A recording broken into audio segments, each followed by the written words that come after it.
kind of have a life philosophy in general, which is that it's better to be well lopsided than to be well balanced. And I kind of like lean into the screen when I say that, because I think in order to feel successful or have mastery or do anything you're proud of, like you kind of need to go all in. So where does Randi go from here? What are some of the big goals that you're chasing down, spaces you want to explore? What does the future look like from a running perspective? You know, it's funny you say that because I feel like I have like almost two personalities when it comes to running. I have like a vibes side of me that's like really drawn to experiences and adventure. And then I have like a performance and data side of me, I think from like the Silicon Valley ages. We are so similar. I feel the exact same thing. So I feel like each side of my personality has different goals. The like vibes part of me is like always looking at like destination races and cool adventures and like not caring about time. And then I have a part of me that's like, I want to PR the marathon. Like I want to now do a sub 22-hour 100-miler. You know, I have all of these things. So I'm trying to figure out how those two sides of me can live in harmony. And if you have any advice, I would love to hear it. I do. So I have ADHD and I bounce between like goal and thing that I like doing. And I've had this conversation with a lot of people, and a lot of really strong runners, professional ultra runners, amateur ultra runners who have been doing it for a long time have basically just said like, follow what's fun. And if running a fast marathon is fun in this moment, go for it. If running a fast 100-mile race is fun in this moment, go for it. If you want to go adventure in Hawaii or Colorado or California, like do it, right? And I've bounced between different distances. A couple of years ago, I trained for a mile and then I did a 55K 6 weeks later. And I performed so well in the 55K because of this like crazy aerobic base that I had. But also like I wasn't burned out from doing, now it's hailing here.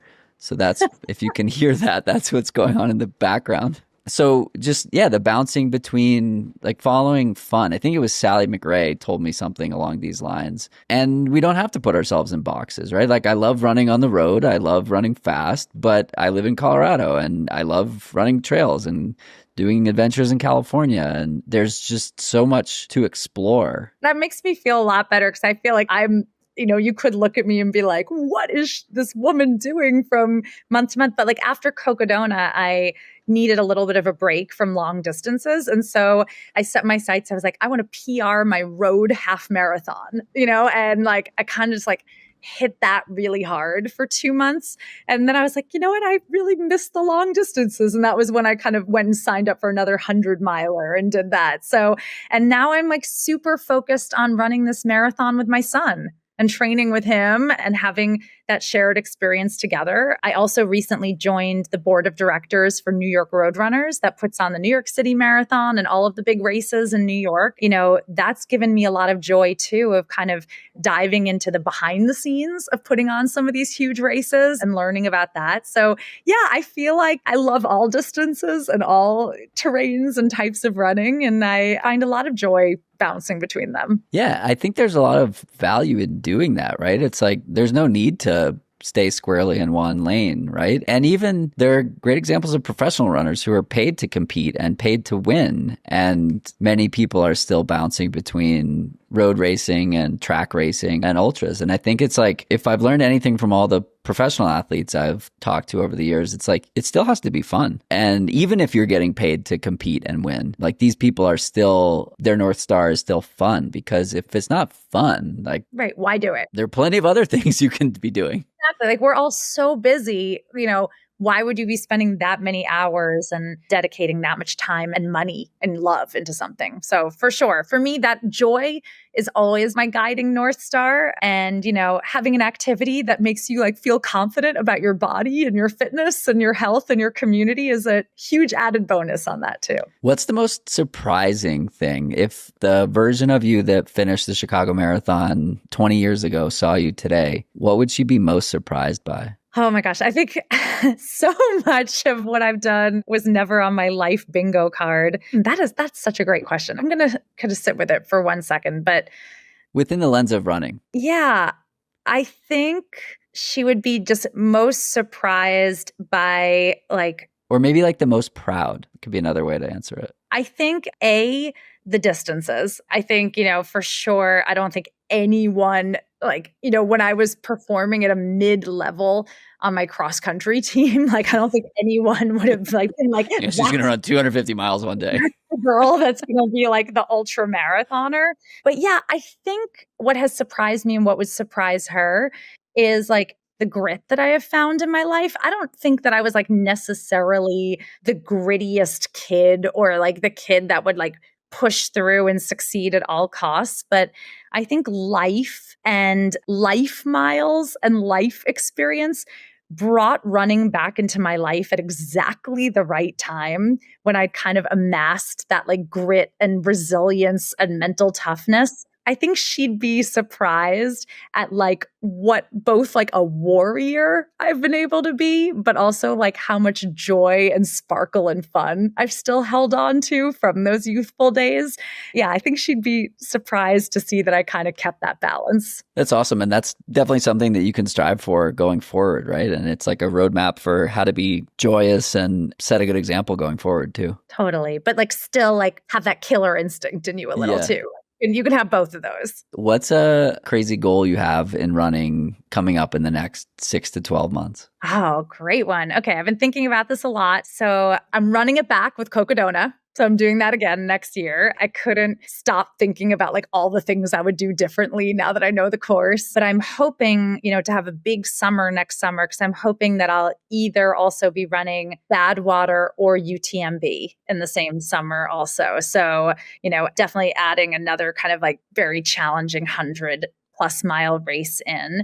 I'm doing a lot of like kind of like back-to-back races like in preparation for that. So like you mentioned, like I'm going to do kind of the back-to-back Black Canyon again with the 100K and the 50K. And there's an awesome new race that Joe Corcione from Everyday Ultra just announced in April that also has like a back-to-back 100K and 50K. So I think I'll probably be doing that also. So if you're at any of those races, please come say hi. Just look for the glitter hair and the person like smiling and somehow being excited about doing like 100 miles back to back in one weekend. Joe's awesome. That race is going to be awesome. I've gotten to know him a little bit. I did a podcast with him a couple of years ago at Western States. And yeah, it's just really fun when people who are so passionate about something create in the space. And so, yeah, he has that 1,500K and it's the Phoenix area, right? In April. Yeah, it's like, I love seeing people be entrepreneurial in this world. And I even quite frankly, I think that's what draws me to some of these long distances is that you have to think like an entrepreneur in training for them. And even in the middle of the race, like you can go in with the best plan and you have to pivot and you have to solve challenges along the way. And so I love seeing new races like that pop up. I love seeing people think about the space. And I love like geeking out about a race plan in an entrepreneurial way myself. So I'm super excited. I think the last thing in my training is that this fall, I'm focusing on road marathon. So I'm running Chicago and New York City and then Honolulu with my son. So I'm hoping to have a fun season of road marathoning and then we'll do a hard pivot in January to refocus on trails and distance. We got to get you out here to Boulder for Boulderthon. It's a great prep for New York. Yes, that is so high on my list of races that I want to do. It's a fun one. Phil and Alexa, the organizers, like anything they touch turns to gold. Phil's an accomplished entrepreneur himself from his time in New York, and Alexa's an incredible sponsorship salesperson and event organizer. And they just like put on this incredible community race, and it's a nonprofit. So they end up giving back tons of money to the city as well, which is super cool. But the race is a blast. That's awesome. I mean, why are there so many races and so little time? And then like, I like to say that I can like sort of still run like a 20-year-old, but it turns out I am actually a 40-year-old and like need time to recover. And that's very frustrating to me. I want to do all these, like even right now, I have like a little bit of like a hip situation and like it's only been 4 days. Like I shouldn't feel that frustrated by 4 days, but I'm like, wallowing in self-pity like it's the end of the world. And I'm like, no, Randi, like you literally just did a 100-mile race off of Cocodona. Like, of course you're going to have like a hip situation for a few days. Like, let's just be real. So, there's too many races to run and it's a great problem. It is a great problem. I guess I have one other question, and it's more along the lines of like, you have a lot of responsibilities throughout the day and the week. How do you make time for yourself? How do you prioritize the thing that helps you be the best version of yourself? I love that question. And it's actually something I've been thinking, and I actually wrote a whole book about work-life balance like several years ago before I even got back into running. This is kind of a topic I've been thinking a second about. edition. Yeah, I do need a second edition.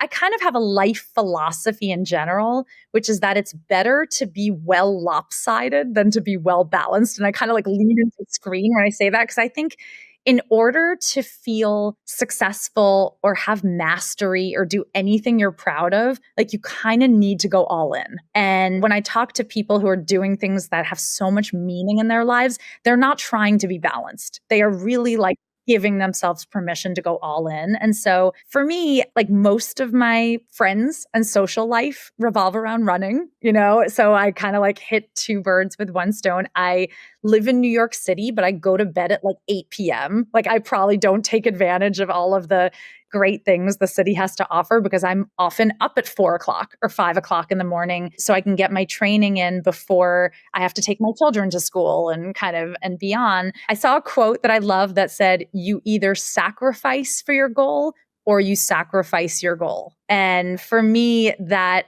is like something I've just kind of always believed in. Like if you care about something enough, like you make the sacrifices, you make the time, you do what's necessary. And it's been cool to see. I've been able to like bring my family along as part of this. I have an incredible community of friends that are like part of my running world and business opportunities that I'm now involved with. It really has become like my whole life.